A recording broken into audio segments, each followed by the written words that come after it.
Attention, Beyond the Mask listeners, we need your help.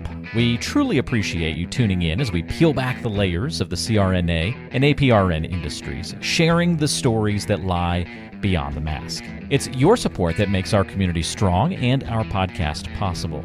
We're excited to share that Beyond the Mask has been recognized in the 18th Annual People's Choice Podcast Awards. We're nominated in 2 prestigious categories: the coveted People's Choice Award and Best Healthcare Podcast. Our podcast isn't just about the stories we tell, it's about the connections we create with you, our listeners.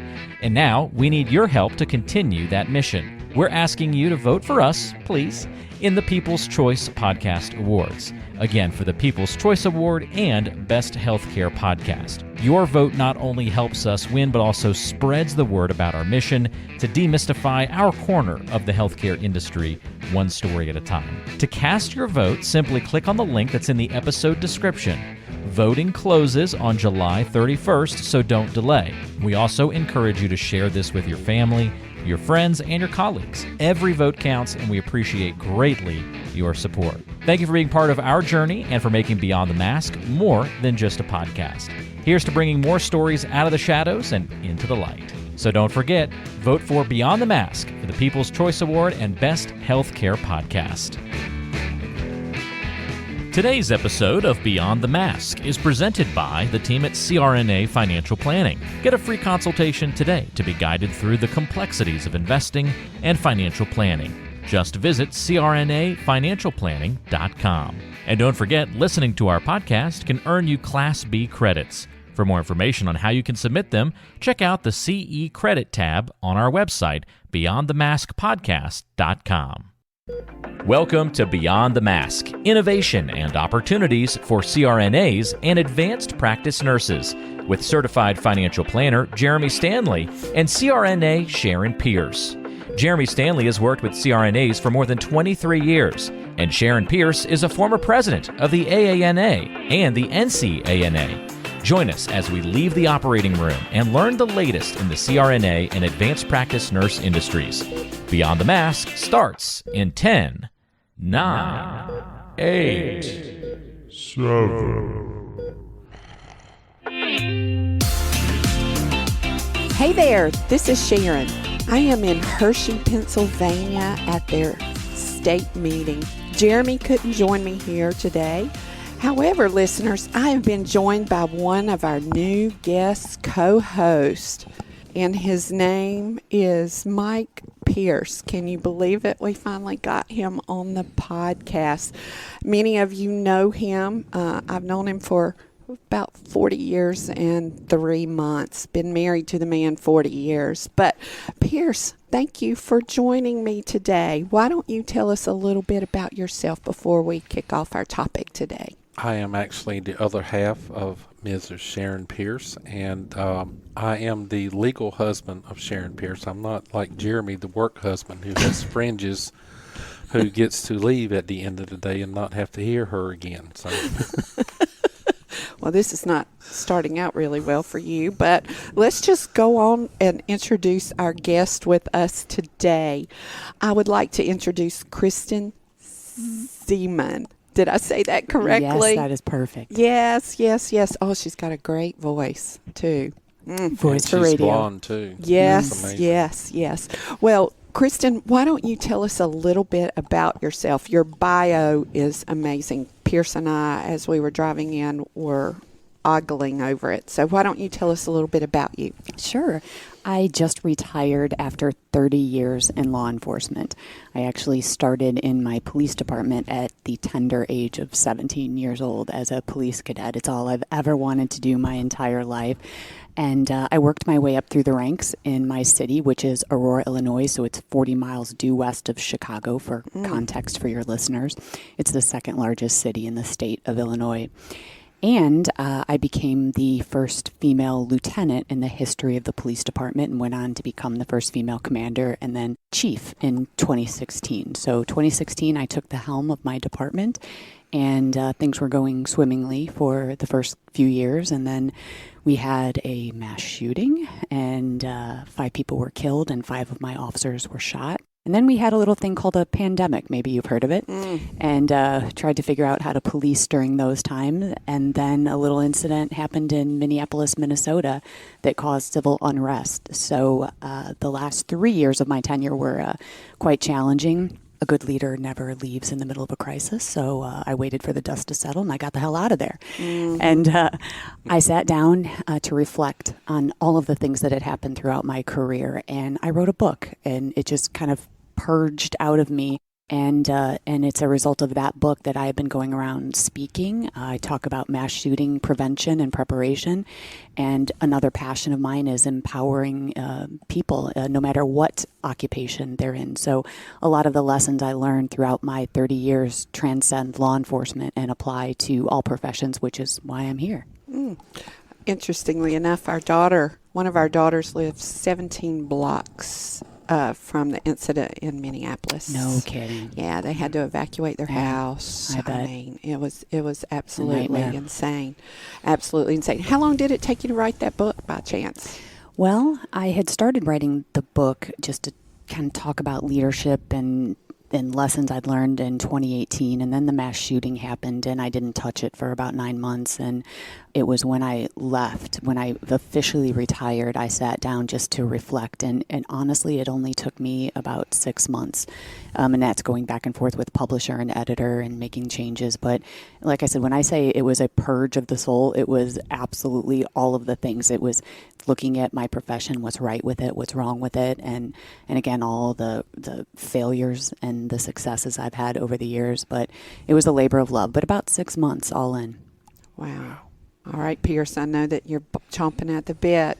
So, Go easy on me, Pierce. I will. You were a cop for 30 years. Yes, 27 sworn and then 3 years as a cadet. So your listeners, I just want y'all to know this lady does look like she's been a cop for 30 years. And yet I can kill you in 11 different ways. Oh.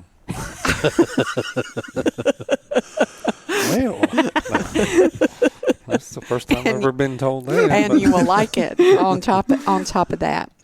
You were a cop for 30 years, so can you tell me what really propelled you to get to the point to go do the book? I mean, just wanted something different to do, or?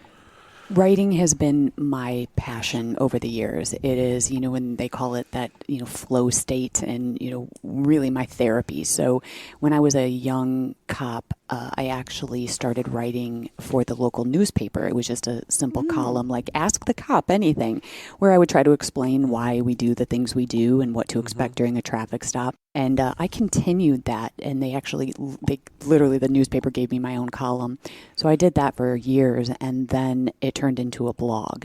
So writing is my therapy. It's very cathartic for me. It helps me make sense of the things that happen. And so it was just a natural, consequence to sit down and write a memoir about policing in my life.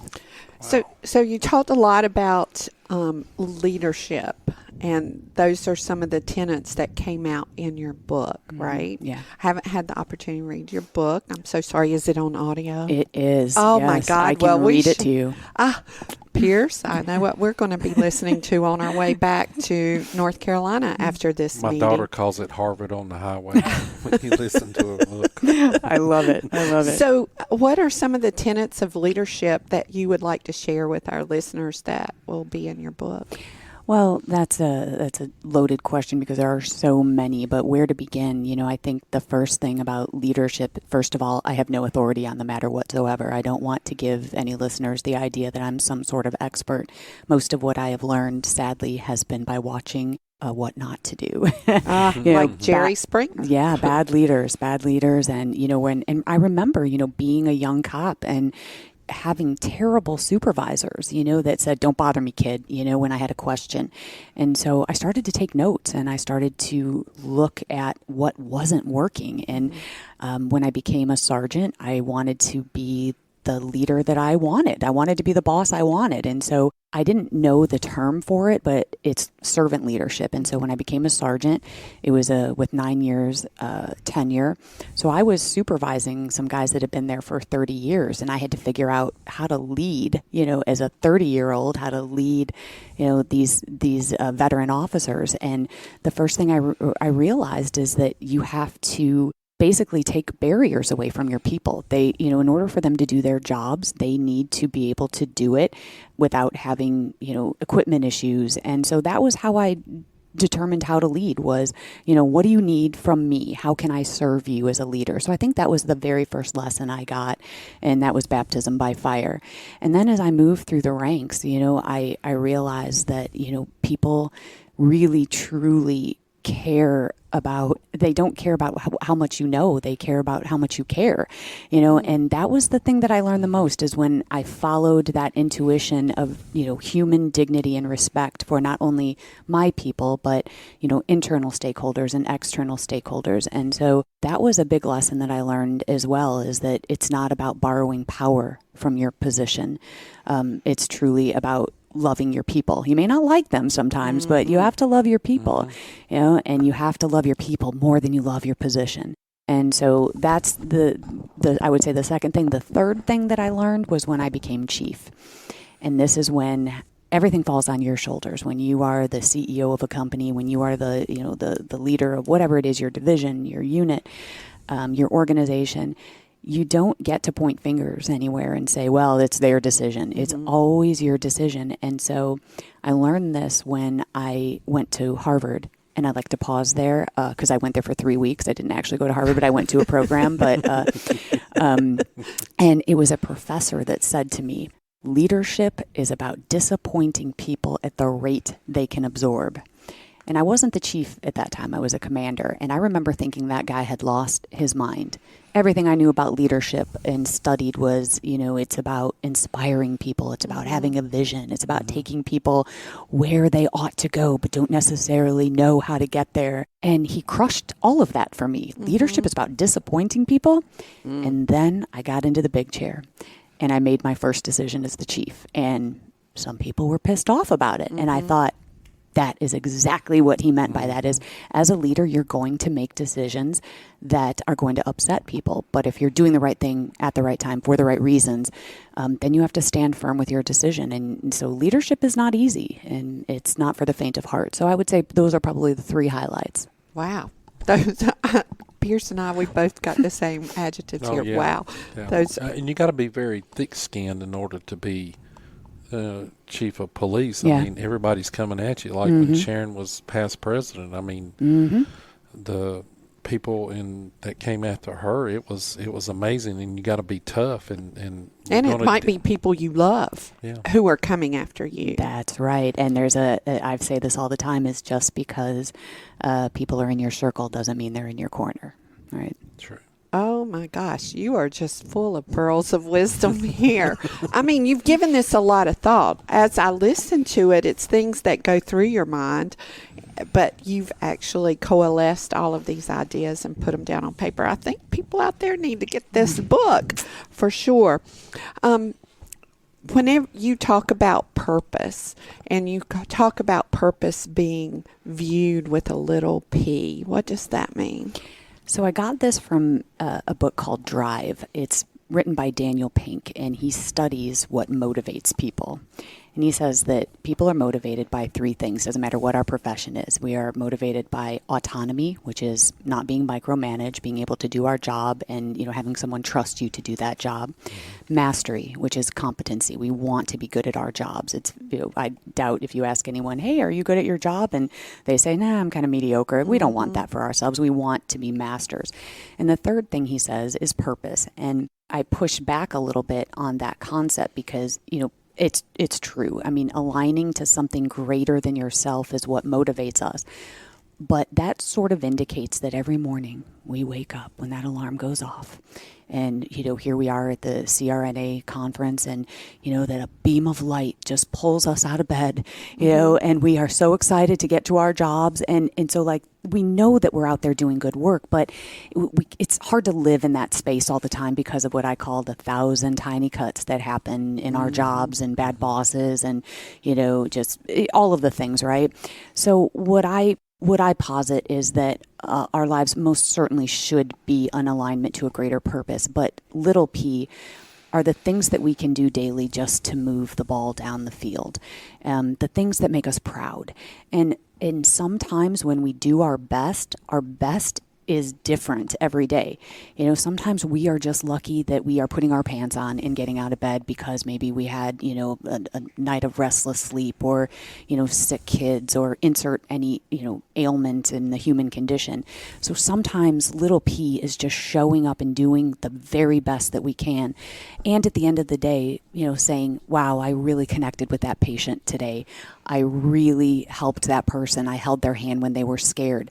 You know, that's little p. That's the stuff that we do on a daily that just makes us feel proud. Sounds kind of like Simon Sinek's Finding Your Why. Yes. So you would Big say fan. the why and purpose would be kind of aligned. Yeah, they're absolutely connected. Yeah, I just think that sometimes we think of greater purpose and it's almost trite. You know, it's okay, but it feels very abstract. So if we concentrate on little p, just doing the best that we can every day. Beyond the Mask is made possible by the team at CRNA Financial Planning. With almost 2 decades of experience, the firm guides CRNAs through the complexities of investing and financial planning. Schedule a free consultation today by calling 855-304-3748 or go online to crnafinancialplanning.com. Let's talk about being a disruptor, because I suspect that you are still a disruptor of sorts. Yeah, you know, a disruptor, I think that it aligns to culture. And, you know, culture is this, again, this abstract animal that we have in our organizations. It's like morale. You know it's there. You feel it, you know, but you can't touch it. You know, it's this thing. And culture is the same. And culture can be good or it can be bad. We've got a lot of great traditions that we follow that are part of our culture, but we also have a lot of really negative ones. And so to be a disruptor means that you have to disrupt a negative culture. And we do that in everyday conversations, whether they be formal or informal. I'll give you a great example. When I was a young cop, I was standing at the front desk, and I'm talking a brand new cop, standing at the front desk with what we call the coffee clutch. There's these group of curmudgeon officers, and every morning at around 9 a.m. Coffee clutch. I like that. They would come in and they would bring their coffee, and they would all stand around the front desk, and they would complain and whine about everything. Everybody's an asshole. Can I curse on this show? Yes, I'm you doing it can. anyway. Everybody's an asshole. Hey, did you hear about the new promotions? Asshole. Well, everybody on the street, asshole. Everybody's an asshole, right? You know? Yeah. And I was standing there, and there I am as a young cop soaking it all in. And I started to buy into it that, you know, wow, everything sucks. And this guy walks by, this other cop, and he says, "Good morning, gentlemen. Good morning, ma'am." And he says, "Hey, what are you guys pissed off about today?" And he keeps walking. And I started laughing, and he was a disruptor. It pulled me right out of that moment. And I caught up with him later, and I said, "You cracked me up when you walked by." And he said, "Listen, kid," he said, "you're going to sit around and you're going to hear all of that negativity." And he's like, "No matter where they go, there they are. They're always mad about something." He said, "Surround yourself with people that are going to uplift you, not knock you down." And that's what I mean about part of the culture. And that's what I mean about being a disruptor, is standing up when you know that you should be saying something, but you don't. You remain silent because it puts you at personal risk, you know, of judgment, ridicule. If you say the thing, maybe that joke was, I don't want to laugh at that, but you don't say anything. Or when someone says something about someone else, I mean, insert a million examples here. So disruptors come from every level of the organization. It doesn't have to be in a formal leadership position, but we can all be a disruptor. And for me, my being a disruptor is about my profession. I have been fighting the culture of law enforcement. When we are at our best, we are very good. But when we are at our worst, we are terrible.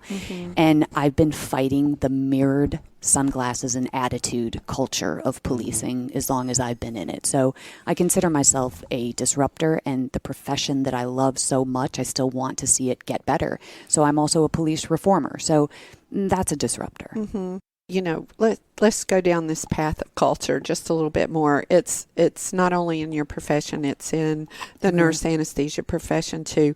Our CEO says culture eats strategy for breakfast. 100%. So how do you change it? Just one person at a time? Just Yes. like this cop who walked by and said, what are y'all talking about Yeah, today? that statement is so true. And, in policing, I always use the example of in our policy manual, it says thou shalt not commit excessive force. And then, if someone on the street does it and they're rewarded for it, high fives in the locker room, right?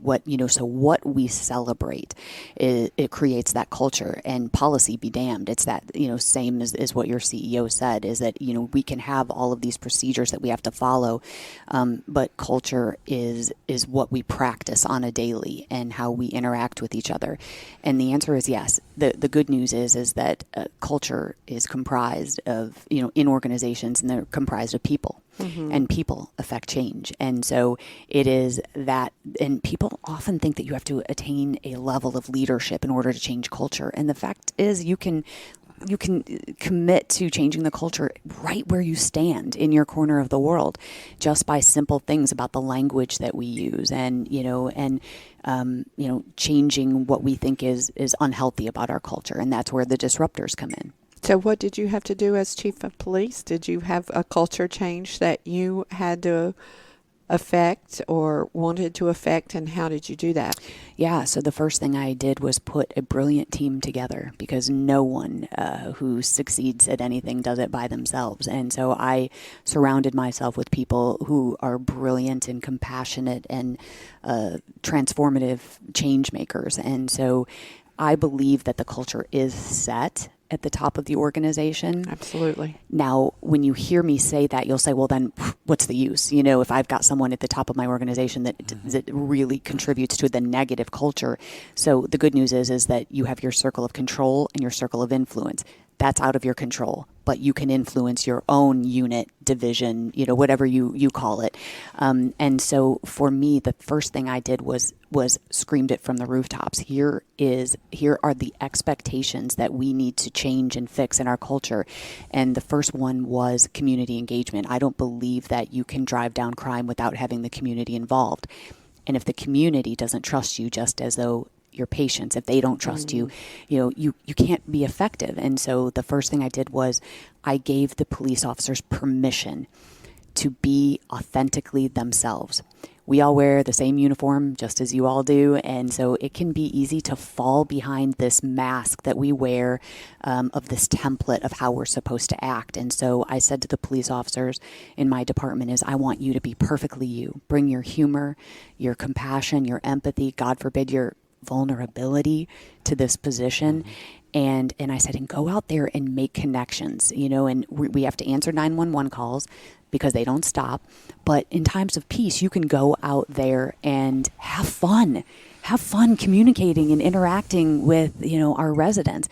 And I saw an amazing shift in our police department, and I started getting bombarded with emails and DMs of our residents that would send pictures of, hey, your cop stopped by and while I was taking out my garbage and took a selfie with me, or stopped by and in our birthday party for my kid, and like all of these things they just did on their own because they were given permission to do so. So I'm super proud of that culture shift. But that's how it starts, is that you have to tout what you want, what your expectations are, and then hopefully everyone then contributes to that changing culture. So let's talk about vulnerability. Oh, do we have to? I It's know. the worst. I know. Don't you love Brene Brown, though, and all of her stuff? Mm-hmm. Yeah. So you gave them the permission to be vulnerable. What did that look like?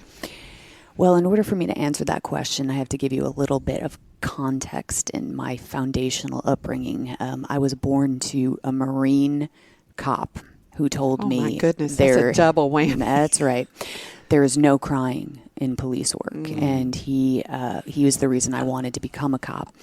And I learned from a very early age that you don't show emotion and that you suck it up and take the pain.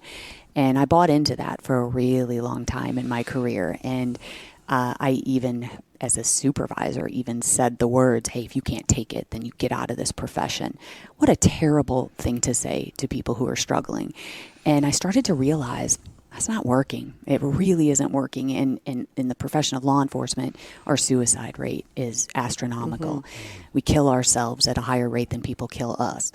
And look at any profession when people are struggling, and, and look at what you all have been through during the pandemic. I mean, talk about, being affected. Imagine if we just said, just to shut up and take the pain, and sometimes We have for a very long time. Exactly. And sometimes you've got to lean into that discomfort. So what ultimately happened was I had, first of all, my field training officer committed suicide successfully. And later in my career, I had an officer attempt suicide. And this was right about the time I was becoming chief. And I said, we have to do something about this. And so this was the culture shift, was, listen, guys, it's not working. This suck it up and take the pain and this facade that we put on that nothing can hurt us. The things that we see are very comparable to what you all see. Absolutely. And you see them before we see them. That's right. It's the worst of the worst. And in both of our professions, we are synonymous when it comes to that, is most people in a lifetime don't see what we see in a day's work, right? And so it weighs on you. It's that film reel. And so I said to my new command staff, I said, we have to change the culture and of asking for help. And so we put together peer support teams, and everybody had a department issued cell phone. And on that cell phone, I went to a company, and it's called We Never Walk Alone. We put an app on every person's cell phone, and all you do is you push that button. And when you need help, you can do so anonymously and ask for it. And there will be a peer officer that can help you, or you can get connected to a mental health professional immediately. No questions asked. I, as your chief, don't even have to know about it. So we started doing little things like that.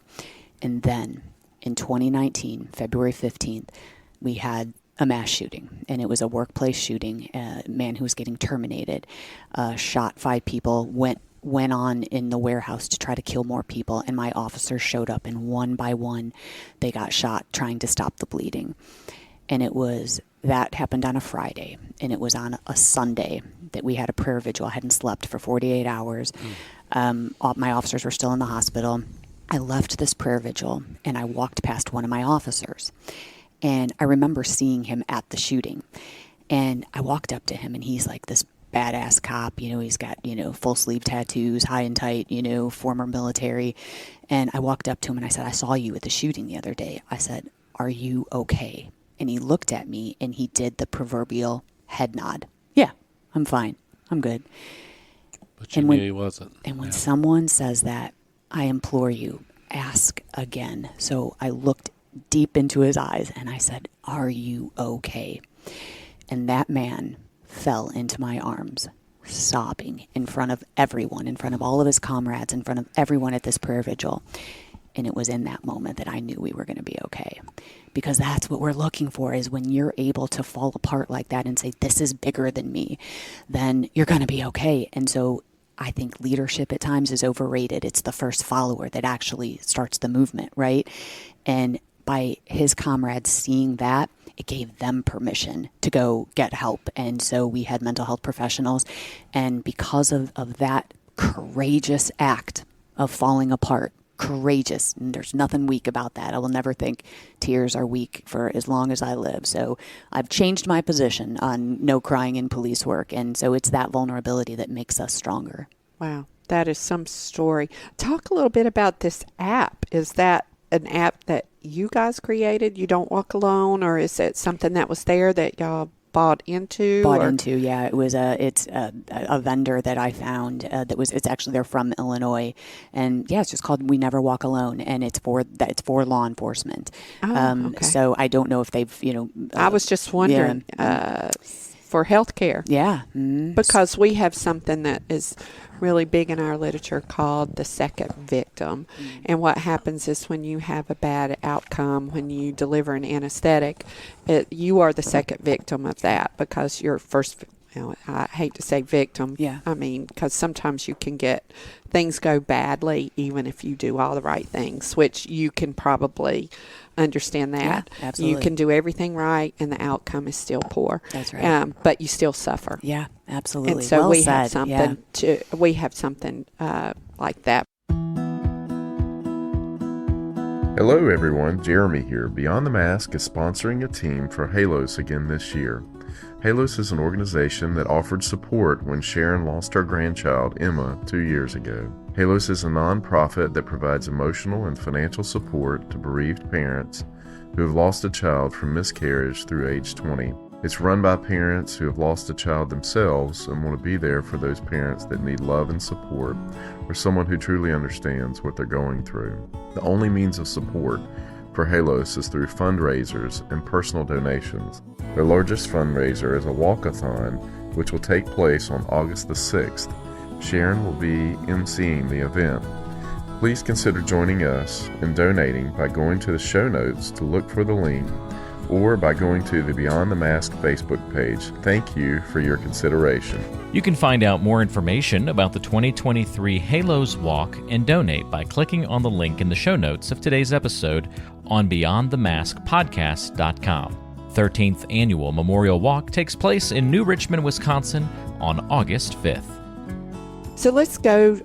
You talk about the 3 things that drive human performance. Yeah, share those with us. That's autonomy, mastery, and purpose. That's where that motivation comes from.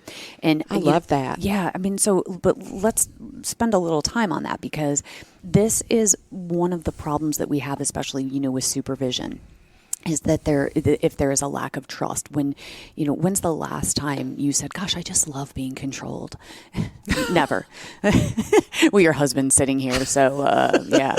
Maybe I should ask a more pointed question. Listen, I tell people. I love being controlled. Yeah, he does. He does. And I am controlled, trust me. You just don't know this one. Well, I tell people all the time, I went from living with one man who did control me, i.e. my father, to another one trying to control me, which didn't work out very well. But excuse me, we digress. I love it. We can just turn this podcast into, I have so many questions. Yes, you do. But so the point is that we really desperately want to come to work, and we want to do our jobs, and we want to not be micromanaged when we do it. And so it's such an important thing. But gosh, I mean, how many supervisors have you had, and you can think of them, that have micromanaged you? And that is, in my career, as I look back, I think that is when, I was the most unhappy, is when I had someone that was constantly breathing, down my neck. And not only that, but it's also their way of doing things. I remember having these conversations with my sergeant and my lieutenant. It's like, well, wait, I'm doing it this way, and it's got a great outcome. It's the same outcome as yours, but no, I need you to do it my way. And I just remember feeling so stifled, and where I just couldn't even apply any creativity to my job because I had to do it one way, very black and white. And so people want the freedom to be able to do their jobs. And the second part of that is mastery, is that competency. We want to continue to get better. I mean, here we are at a conference, so that tells me a lot of what I need to know about the people who are here. Most of them, I'm sure, are here on their own volition because they want to improve. And I remember I had an officer say to me, 20-something year veteran, and he said, there is nothing more that I can learn in this profession. And I thought, oh, you poor thing. Mm-hmm. The day that you think that you have learned everything is honestly, the day that you need to hang it up. And so it's that environment, that culture that we create of learning, of getting better, committing ourselves to constant self-improvement. No matter where we are, we can always get better at our job by brushing up on our skills, putting ourselves out of our comfort zone when things start to get a little mundane, or even fighting apathy, where when we show up and we're just fighting that indifference. And that's the thing that we have to fight the most, is the disease of indifference. And so becoming inspired by learning something new, listening to a podcast, which I'm sure, when people tune into it, they leave the podcast and go, wow, I feel kind of invigorated and inspired.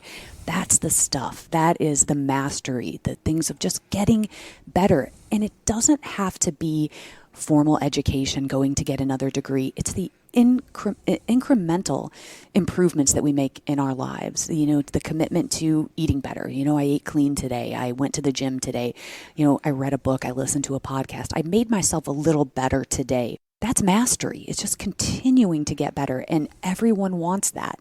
And that's what drives human performance. And then the third, of course, is what we mentioned, is purpose. It's just being aligned to something bigger. And it doesn't have to be the kinds of jobs like ours, in the, the human service profession.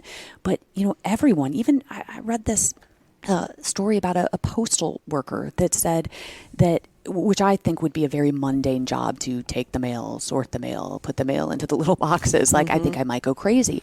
And this postal worker said, oh, I don't think of it at all like that. I think of it as every time I put an envelope, I'm connecting people from around the world. That's purpose, right? And so you can change no matter what it is that you do. You could be, a short order cook, and you could say, man, these flapjacks I am making are making someone so happy out there. That's purpose. And so you don't have to, move mountains and, be something, amazing. It's just, it's the little, that's kind of what I mean about little p, but just being aligned to something bigger, that I'm contributing to the world in some way. And that's what drives human performance. It's all about the attitude and being the best person you can possibly be. Yeah. I mean, not every day you're going to be the best person. There's going to be the bad days you're talking about. Yeah. But that's what I gather from what you're saying. Yeah. And everything. And that brings me to Viktor Frankl's quotation about freedom of choice. The greatest human freedom that we have is to choose in between stimulus and response. There is a space where we get to choose our reaction to what happens. I like to give you an example. You hear a lot about road rage and everything. So one of the things that I do when people... You can't say that on here. What? when I cut them off or whatever, and they shoot me the finger, I always just wave at them and smile. That's right. People make mistakes every day, and there's no need to be so mean towards the rest of the world. That's right. And that goes back to what I just said, be the best person you can be every single day. And think about that as you bring it into your profession, is that, you... From what I've heard in talking to those in your industry, is sometimes you've got perhaps some negative people in that room, right? Maybe some doctors that are very difficult to work with. And that's what I mean about that between stimulus and response. There is a moment where you can just take that breath and go, okay, I get to choose my response here, and then maybe even change a culture by saying something, having the courage. So it's all interconnected, and that's truly, what people want and what drives human performance. And so I think that attitude, you mentioned attitude, and the talk that I'm giving, this keynote for this conference, is about optimism. And do not confuse optimism for positivity, because that is like, listen, just be positive. You know what? Sometimes you're going to be given a shit sandwich. And like you said, sometimes you can do everything right, and then here's your shit sandwich. And so, like that positivity is like, well, just be grateful for that sandwich at all. No, positivity, it's like that's the toxic positivity. But optimism is understanding that you have a shit sandwich in your hand. And it's like, okay, I've got to choke it down, and it's time. And so optimism is about the hope that tomorrow can be better, and I have the power to make it so. I love that. So let's go back to apathy, because I think every profession fights this, and this is an ongoing question even within our community, because you'll have the Pareto principle, 80-20. 20% of the people will do 80% of the work, and the $20,000 question is how do we fight this apathy? And I just would like to hear it from your point of view, from another career perspective. I have a feeling it's kind of similar. I'm sure it is. So, and as I mentioned, apathy that's the disease of indifference. I would rather someone walk into my office pissed off. I mean, just like, Chief, I am so mad at whatever decision you made, because what does that tell you when someone is angry and outwardly, displaying that anger? It tells you they still care. There is a lot of emotion. Anger is hurt. It's when you literally you just are out of F's to give, where you're just like, I'm done. No one is listening to me. No one is responding to, maybe some of my suggestions. And again, the 1,000 tiny cuts, maybe it's just day after day, it's the same thing, the cases and, the difficult personalities and some of the difficult patients I have to deal with, and some of the red tape and admin and the bad decisions and all of the things, right? Everything that contributes to it. And that's what causes apathy. It's that callousness. And the one thing I told my police officers is that is the disease that's going to kill us. That's going to kill our organization. So when you don't care, when you genuinely don't care, that is when we have to start worrying. And so that is an individual challenge that we really have to shine inward. We have to hold that mirror up and say, okay, what can I do? So the good part is there are strategies to pull you out of apathy. The first one is the one we talked about, is that remind yourself, why am I here? Why did I choose this profession? And I've always taken my police officers back to that day that they raised that right hand, and you ask any cop that is worth our profession why they want to be in it, and it's to help people. And I know it's the same in your profession. Absolutely. And so you think about that moment that you decided, I'm going to go to school, and this is going to be my life's vocation. Tap into that moment, because you can take yourself back there. And that's a reminder of your purpose. This is why, and it suddenly kind of inspires you to get back in the game, right? And so that's one thing, and that's a pattern interrupter. You can be your own disruptor, by the way. Inside your own head, you have to have a little disruptor that lives there. The two voices in your head. Yep, that tells that other voice, okay, you need to, we need to stifle you right now. So I think that's part of it. The other thing, and this is where I will kind of hit on a little bit of positivity, is that there are things throughout our days where we can find positive emotion. But here's the key, and this is the big key. You have to look for it. You can be those curmudgeons standing around going, everything's bullshit, everybody's an asshole. Or you can go, you know what? I'm going to look for the good around me. And it's so easy once you commit to deliberately doing that. You can find awe. Just as I was landing here, in Pennsylvania, I took my phone and I did this, we had this beautiful descent, and it was at sunset. And it was so beautiful, and I recorded the whole thing. And I'm like, wow, that is a moment where I just felt completely invigorated about life. Life hands you moments of awe. You have to look for them. You have to be deliberate in finding them. But in a simple matter, at the course of your day, you can find positivity. You can pull yourself out of that apathy by going to find a comrade, a colleague that makes you laugh. A positive, because transference, it's about human transference. You hang around people who are negative all day, then you too will become negative, right? You walk into a sick environment as a healthy person, you too will become sick. So now you have to go seek out. There's a person that I think always lifts me up. Let's go have coffee. Let's grab a quick coffee break. Go find them. Maybe just take a moment and just breathe. Just get yourself in that center right before your road rage, all of these things that you can find laughter, awe, inspiration, and maybe it's even reading a little passage of some of your favorite quotes, or listening to your favorite song, just throwing those headphones in, AirPods in for a moment and just listening. So you can pull yourself out of apathy, but it's a deliberate choice that you have to do. Yeah, you're exactly right. Mm-hmm. I have what I call my top 5, the people who have the best laughs in the whole world. Yes. That I don't care if you're shoveling horse dung with them. It's going to be fun. That's right. I've got Dana Peterson, Allison Carter, Kim Hogan, Barbara Ray. I mean, I know who these people are. That's right. And whenever my day is hitting the wall, if I call any of these people, they'll make me laugh. Well, you left off the most important one. Marianne Medlin. No, Danielle. Oh, one of our daughters. I thought you were going to say me. Yeah, well, that's true too. Well, no, I was like, well, wait, what about your husband? That is, well, no, it's No, not. no. It's not. It's not him. But he is right. One of our daughters, and we fondly say she's got sunshine coming out her ass. Yes, love that. Love that. That's what I'm She talking really about. does. You can call her. Yeah. And the world just gets better because and here she is. She's had diabetes since she was 5 years old. She's blind in one eye and having trouble with her other eye. She really shouldn't drive that much. She's running to the garage door and everything else, but she's just so fun. I want to pause on what you just said there, because what you said is so important, and I don't want your listeners to miss it. Is you need to surround yourself with what I call my personal board of directors, or your theys. Right. It's like when you say, gosh, what are they going to think? What are they going to think? I remember having a moment in my life where I was so worried about ridicule and judgment and what are they going to think? And I stopped and I said, wait a minute, who are these theys and why do I give them so much power?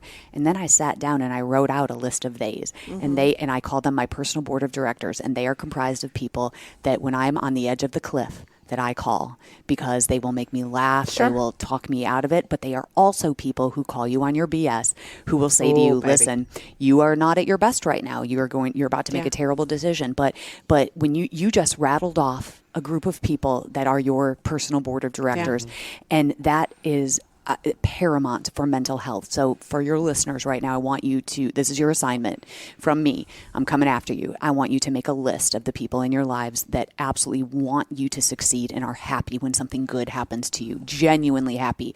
No sabotagers, and the people that call you on your BS. And those are your people. And when you are feeling that moment kind of like where, gosh, this is bigger than me. I need some help. I'm struggling with this.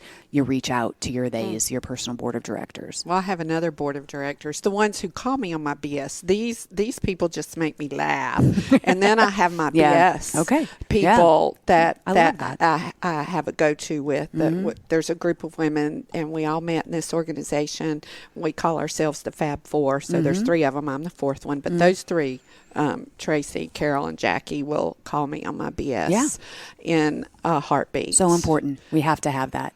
And in times, I always start out with, do you want me to tell you the truth, or do you want me to tell you what you want to hear? Yeah. And sometimes, if I'm asked that question, sometimes I'll be like, you just tell me what I need to hear right now, what I want to hear right now, because I'm not ready for the truth. But we have to have people in our lives that really do call us on it. Yeah. And my work husband that usually co-hosts with me on this will call me in a heartbeat. Yeah, I love that.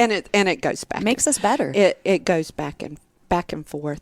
One thing we call what we were talking about earlier compassion fatigue within our profession. It's like, and sometimes you have to recognize that you have it. Like, I've got a girlfriend who complains about her knee, and instead of being sympathetic, I'm like, well, you've got a leg.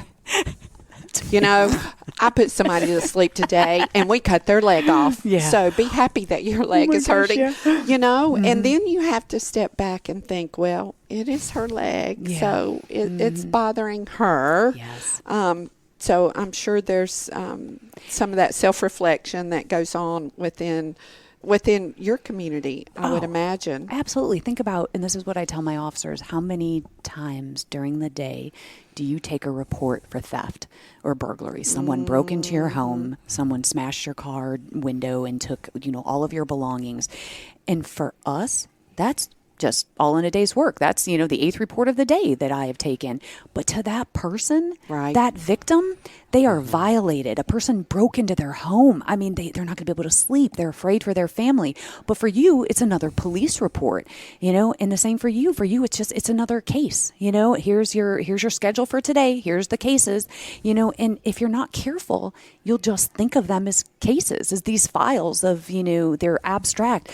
But when you think of them as human beings, now, there is a line, right, where we have to protect our own hearts, because, my gosh, if we just throw on all of our compassion to every single person, we're not going to have anything left for the next one. So it's about rationing that in a way that is healthy for you. And that, to me, is an individual thing. And that sort of maybe brings in all of the other things I mentioned earlier to fight apathy, is like when you're starting to feel that compassion fatigue, then go find all of these things maybe to, kind of invigorate you and to fill your tank again. But you have to have compassion, or else you're going to become calloused, and so you have to look at these individuals as human beings. That's the human condition. Well, going back to your purpose, that's what these meetings are for me. I come to these meetings and I get so excited. Our mid-year assembly, we just had our mid-year assembly, which is our big meeting in Washington, D.C. I don't need an airplane. Whenever we get through with that meeting, I could fly home with my own arms. And so for the people who do not go to meetings where you've got your compadres all in one place, I think is a mistake, because that's where you can get your energy, especially when it's flagging. Yeah, that fills your tank. That's right. And again, that's why you have to deliberately seek that out. So when you start to see the signs of, man, I'm falling into, this apathy or this indifference or this fatigue, then you have to make the deliberate decision to go reach out and to find those things that fill you up. And, even being in flow, and finding that flow state. So maybe even if, your people aren't available, well, then what is it that you do outside of your work that fills your tank? Is it reading? Is it writing? Is it fishing? Is it, insert your hobby here, go do that thing that fills you up, that puts you in flow. And you'll find that go spend time with your family, with your kids, with your grandkids, and you find that fills your tank. So do more of that as well. So sometimes when you can't rely, on maybe your team isn't available, then you've got to be able to do things individually for yourself. Well, as we kind of wrap things up here, because you've got to go give your keynote, I can't wait to be sitting in the audience hearing your keynote. Any concluding thoughts you would like to leave with our listeners? No, I just think that, again, it's so funny because, I think people are wondering, what is a cop doing here talking, at this conference? So, am I at the wrong place? What is the P in PAN? Does that stand for police? Yeah. No, it doesn't. But no, I think that I love the idea about just our professions and how they parallel so much. And, just talking about the pain and the suffering that we see and the worst of the human condition that we see, and, and how much of that is, part of our life's work. But I think the thing that we have to remember is that, and I'm, not only, forget me being a cop, but as a person who's been through medical issues, I've been terrified. And I just want to remind people that it's that compassionate hand that says everything is going to be okay. You're going to go under, and I'm going to be right here when you wake up. I can't even tell you what that does for someone, who doesn't really understand what you guys do. And, I know something is happening, but I want to really remind people of your big P purpose, is that's what it's all about. One heartbeat at a time, and seeing, the humanity in those individuals that you serve on a daily basis. And let that be your inspiration, is that a person like me, that you've calmed me down many times, and for that I am eternally grateful. Keep doing what you're doing. Well, thank you for joining us today. Thank you. Absolutely. Thank you. Thank you for everything you've done for your community, and it certainly is reflective of our community too. So I think that our listeners can take a lot of lessons away from what you've shared with us today. So we appreciate that. And I think it's a wrap. Thanks for listening to Beyond the Mask with the absent Jeremy Stanley, myself, Mike Pierce, our guest co-host. And if you like our show and want to help us grow, Pierce, can you tell our listeners how to help the show grow? The best way to help is to like the show, share it on social media, tell your friends, and leave a review, but make it positive. As Jeremy says, we all know there's enough negativity in the world. Beyond the Mask is in the top 50 medical podcasts in the country and #1 in the CRNA community. As I tell you every single night before we go to sleep. Thank you to all our listeners. Until the next time.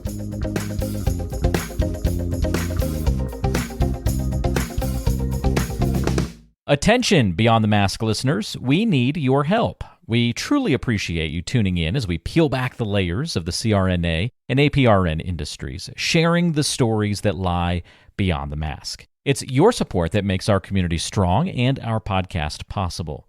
We're excited to share that Beyond the Mask has been recognized in the 18th Annual People's Choice Podcast Awards. We're nominated in 2 prestigious categories, the coveted People's Choice Award and Best Healthcare Podcast. Our podcast isn't just about the stories we tell, it's about the connections we create with you, our listeners. And now we need your help to continue that mission. We're asking you to vote for us, please, in the People's Choice Podcast Awards. Again, for the People's Choice Award and Best Healthcare Podcast. Your vote not only helps us win, but also spreads the word about our mission to demystify our corner of the healthcare industry, one story at a time. To cast your vote, simply click on the link that's in the episode description. Voting closes on July 31st, so don't delay. We also encourage you to share this with your family, your friends, and your colleagues. Every vote counts, and we appreciate greatly your support. Thank you for being part of our journey and for making Beyond the Mask more than just a podcast. Here's to bringing more stories out of the shadows and into the light. So don't forget, vote for Beyond the Mask for the People's Choice Award and Best Healthcare Podcast.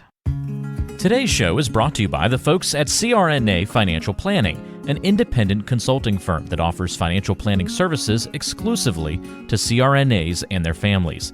From planning for a child's future college expenses to building a predictable income stream in retirement, the firm is committed to offering you comprehensive financial services, customized to fit your unique needs and objectives.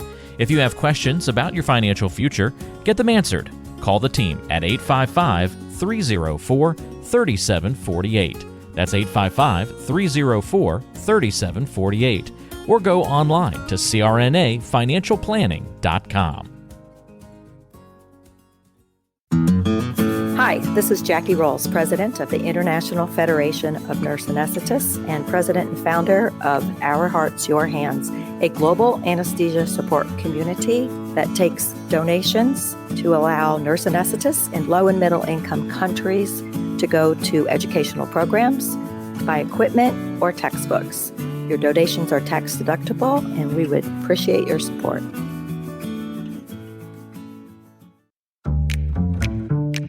Be sure to subscribe to the show on Apple Podcasts, Google Podcasts, Spotify, Stitcher, and anywhere you like to listen to shows. Also be sure to check out BeyondTheMaskPodcast.com. Each episode is posted there with a corresponding blog post, and we timestamp important parts of the episode to help you quickly get to the content you're looking for. Also check out the special series section on the site. You can follow along and catch up on the CRNA History Series, episodes specifically about political conversations in the industry, or try the CRNA Personal Finance Series. It's all on BeyondTheMaskPodcast.com. And if you have a question for the show or want to be a guest, or even suggest a particular topic, fill out the contact form on the site or send an email directly to us at info@BeyondTheMaskPodcast.com.